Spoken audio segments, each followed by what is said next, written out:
I was married happily, 2 kids. So on the face of it, everything was great. Life was good. We had kind of everything that should make a person happy. But under the surface, things weren't great. I didn't really know why. Just found it difficult to be happy. I just wasn't happy. What was that like? Because I imagine that must have been very confusing. It was horrible.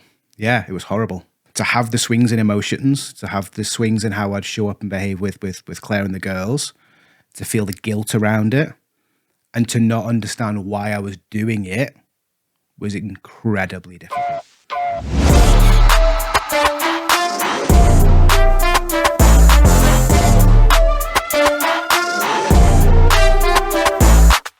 Have you ever been in a position where you have been successful yet felt very unhappy? You have people around you, yet you feel alone. Everyone looks to you for the answers, yet you don't know what to say. On this episode, we're going to dive into the journey of Mr. Stewie G. You were with us on the last episode. He's going to share a little bit about his journey coming into the movement 6 years ago, what brought him to it, and the transformation that has taken place over that time. Exciting. Nice to have you here, brother. So I know you shared on the last episode a little 30-second intro as to where you were prior to the movement, because for those that haven't caught the previous episode, so Stu, you are our head of client success. You have been on the team now for coming up 3 years. Yep. Prior to that, you were in the movement for about 3 years. Obviously, you joined the activation method for self. So just give a quick 30-second synopsis of where you were 6 years ago when you first came into the program. Yeah, so 6 years ago, I was business owner. I was married happily, 2 kids. So on the face of it, everything was great. Life was good. We had kind of everything that should make a person happy. But under the surface, things weren't great. I didn't really know why. I didn't have an awareness of why that was, and people around me didn't really understand either. But I just wasn't in a great place. I was irritable. I was unhappy. I was sad. I'd have almost breakdowns, if I'm really honest. Which meant then that I would be reactive with my wife, reactive with the kids, and just found it difficult to be happy. I just wasn't happy, and I didn't know why. Mm.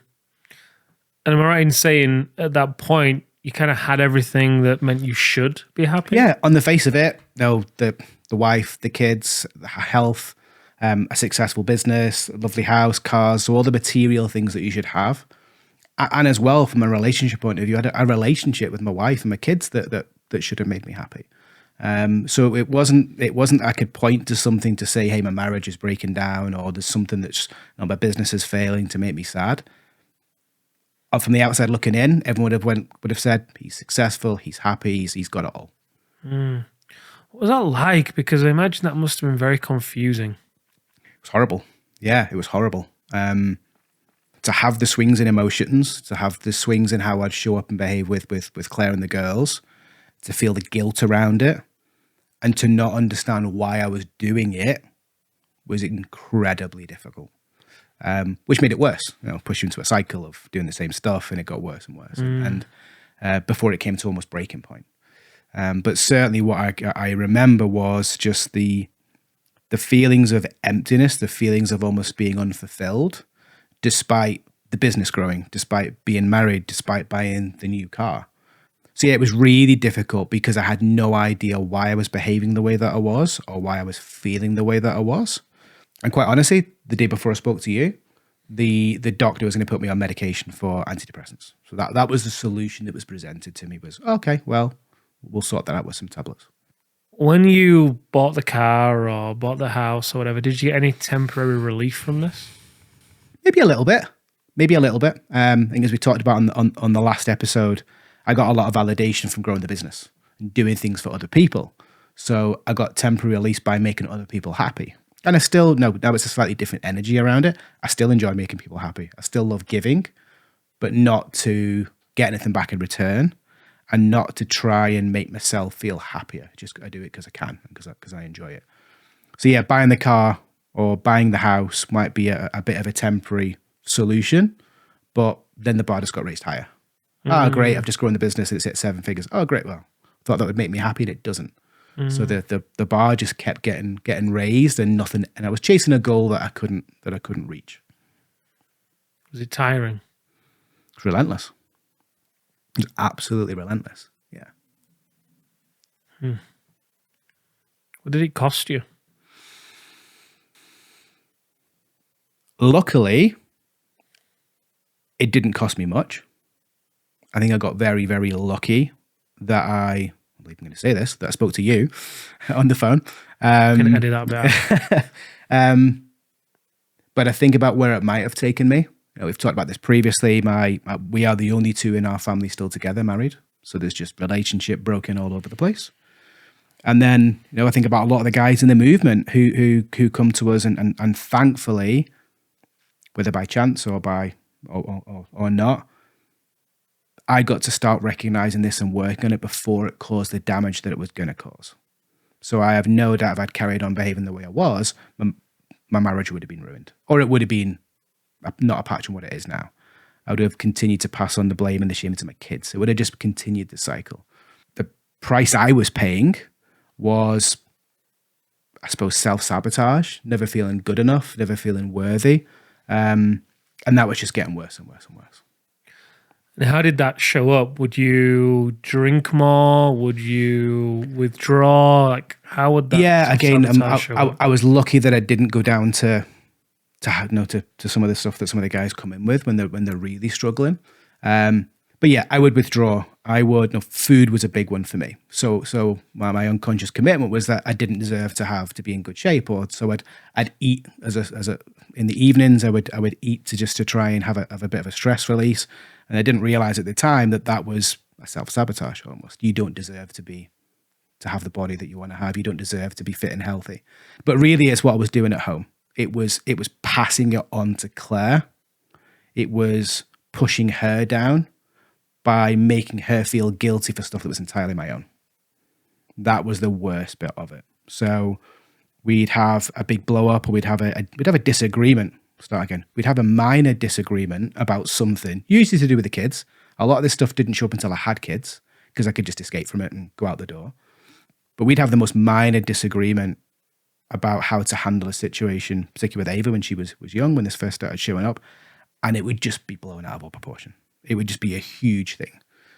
Claire would get me to feel guilty about it. She would, to the point that she'd have to apologize. This could go on for days and days and days, over nothing. So it was starting a huge disconnect between us. It was punishing my wife for things that she didn't deserve to be punished for. And for me, I knew I was doing it, but I couldn't stop it. You just had something inside of you that you didn't know what it was that was causing you to act a certain way. Yeah. And that then made things a million times worse because I didn't want to do it. She didn't deserve it, but I couldn't stop myself. I got to imagine that to everybody else as well, you looked like you had it all together, right? The house, the business, the marriage, the kids. So I'm guessing that when you're acting this way, yet going out in public and people think there's a different version of you, that must create some kind of shame and almost like a feeling of being a bit of an imposter, like, holy shit, what if they find out? Yep. When will the rug be pulled from beneath me? Yeah, imposter syndrome has been my biggest thing, probably ever, which I'm grateful that I've pretty much left that go, but that's been 5-6 years of dealing with it. But yeah, if you're out of integrity with what you're saying to people or how you're showing up, then you feel like a fraud. It doesn't matter, as you said earlier, you can't lie to yourself. So people might think on the outside, oh, perception, this guy's great, got it all together. But if you know you're at home treating your wife like crap and behaving in a certain way, or you're unable to rectify situations, so rather than me being able to be calm in those moments and just talk about things or go and take some time for myself and come back, it was just this huge thing. I'd storm out the house. I could be out for hours. I could drag it on for days until I'd make her apologize, usually for not something that was her fault. But the place I was in as that was going on, which I've now learned is really deep in shame, that was the dark place. That was the worst bit. Hey guys, sorry to interrupt this episode, but the reality is if you are watching or listening to this right now, then you are looking to better yourself. And I applaud you. You're one of my people. And I want to give you the opportunity of taking massive action. So if you haven't joined the activation method yet, it's our flagship program. Do what thousands of other businessmen just like you have done and take action.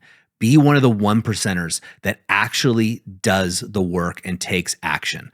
There'll be a link in the description that'll take you right to a page that'll just give you more information. There is no obligation.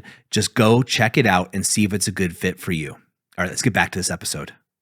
Realizing that I was in the wrong, but not being able to admit it or do anything about it, pushed me to a very dark place. From being a 10 out of 10 happy to a 0 like that. What do you mean by dark place? What was that like? I was never suicidal, but I'd have some pretty stupid thoughts about harming myself or doing stupid things. The world would be better off without me. From nowhere. I never had those kind of feelings or anything before, but I think I felt so guilty and so ashamed for how I was behaving, or for not being able to do something about it, that just felt worthless. Felt like a piece of shit. I felt, well. I think that's a key piece as well, because as a business owner and the guys we work with, they are so used to being able to fix problems and do something about it. Yeah. That then when they aren't able to, because they don't know what it is, it's this feeling of helplessness and shame, to your point. I'm a failure. I'm a fraud. What's wrong with me? Yeah, it's tough because as business owners or senior execs or people who are out there, you're used to being able to fix anything. I can change my energy. I can fix it. I can work harder at it. I can throw money at it. It doesn't work like that. And actually, for me and for most people, if you're a business owner, it's very, very lonely. It can be a very lonely place because people are used to you helping them or providing for them or fixing things for them. And then you close the door at the end of the day. Oh, it's just me. Mm-hmm.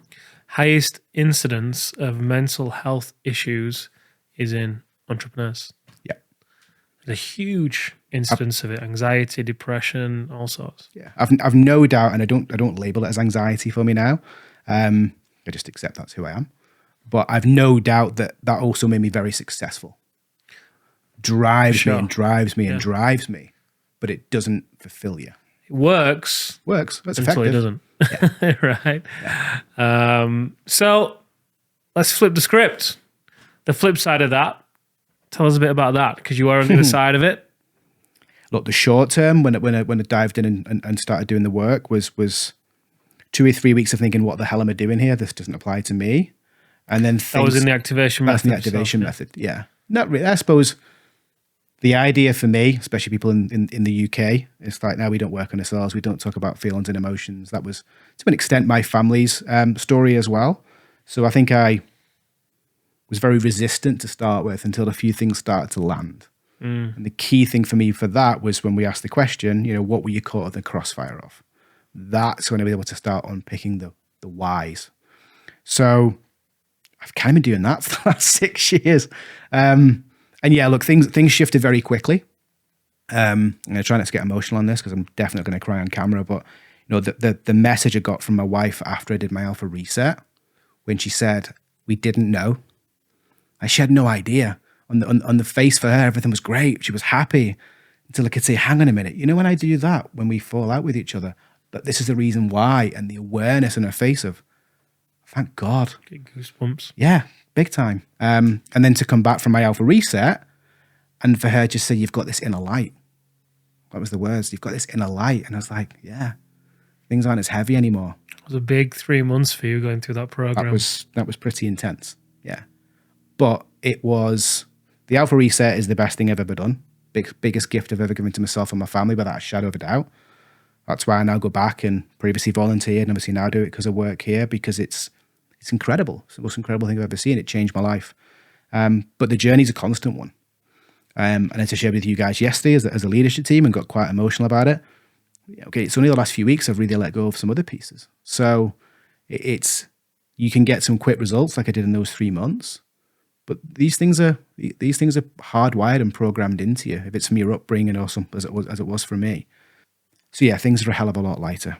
I don't take life as seriously anymore. I react differently. I own things differently. I care an awful lot less about what other people think about me.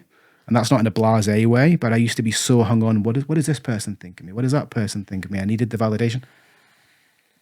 I'm kind of comfortable in my own skin now. And that was not me for 40 years. Yeah, I love it. We often talk about the journey being the destination, right? A lot of guys come in wanting a quick fix. When am I done? When am I done? And look, the activation method for self, which obviously includes the alpha reset, does a great job at identifying the root cause of a lot of the behaviors. So to your point, I don't understand, what is it? It does a fantastic job of providing a program and a space whereby you actually realize what the root cause is and you're able to actually release it. Yeah. And obviously after that, there's levels to the game. But even after that, like you said, I think the result that we see the men experience from doing the activation method for self is huge. I mean, that in itself can change a lot for the men. Yeah. Personally, relationally, with their wife and kids, professionally.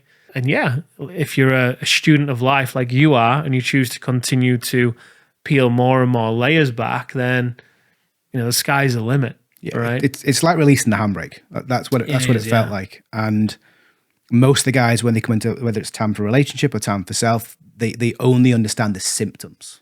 Oh, this is how it's showing up. This is what it's stopping me from having. This is making me behaving a certain way. But it's the layer underneath that, like, as I say, when you first spoke, I thought this just sounds a little bit heebie-jeebie to me. I'm not buying this. But it helps you unpick the fact that, oh, there's stuff going under the surface here. There's stuff that I have absolutely no awareness of at all. And when you peel back that first layer of the onion, you quite often find there's quite a few layers. And you get to choose how many of them you want to peel away. And for some guys, they do time for self, do the activation method, they blow that story out and they're great. Other people need to continually do it. I agree. So what advice would you give to a guy that's listening to this? He's resonating, successful, has all the things that mean he should be happy. He isn't. Feels unhappy, lonely, like a fraud, like a failure. Yeah. You asked me this before, I think, when we talked about this previously. Don't suffer in silence. That was a big thing for me. And I'm not in any way dismissing people who have mental health issues, who need help in some ways, but I think back to the fact that I could have been put on medication. That was the default. Straight away, yeah, get you on medication. I hate to think where I would have gone with that. So at least entertain the possibility that you might be the issue, that you might and there's something you might be able to do about it without having to go down other clinical routes, because you know, that works for some people, it doesn't work for everybody. But just get some kind of help. Get some kind of help. For me, it was I think, a bit ashamed. Well, I was very ashamed to admit there was anything wrong with me. So I was trying to figure it out for myself. Didn't have a clue. So I remember when I joined the activation method, after thinking, well, I spoke to you after sitting on my kitchen floor, crying my eyes out for no apparent reason. And I thought, I've got to do something about this. Thankfully, I chose this rather than the route I was going to go down. And then I got into my first activation method call. It's a group coaching program with 8 other people going on, kind of ashamed, thinking, it's only me. No one else will understand. I can't possibly do this. Oh, 8 people feel exactly the same. Like instantly lighter, instantly less ashamed. And we see it week after week after week now. People coming in thinking, no one else will understand. No one else has got these problems. I'm going to be judged. We've got 1,000 men in the community now. There's zero judgment. So finding a place wherever that is, and it's going to be different for everyone. This program we know works, but there's lots out there. But find something that works. Find a community of people that understand, because just keeping it all inside, that's going to eat away at you, and it's going to get better, not worse. So guys, you've heard it from the man himself. If you were inspired and touched in any way by Stu's story, then I encourage you to take his advice. Don't suffer in silence. You are not alone. Whether you reach out to us here at TPM, whether you choose to speak to somebody else, whatever it may be, just do something. The world needs you, your family needs you, and you need you. We'll see you next time on the TPM Show.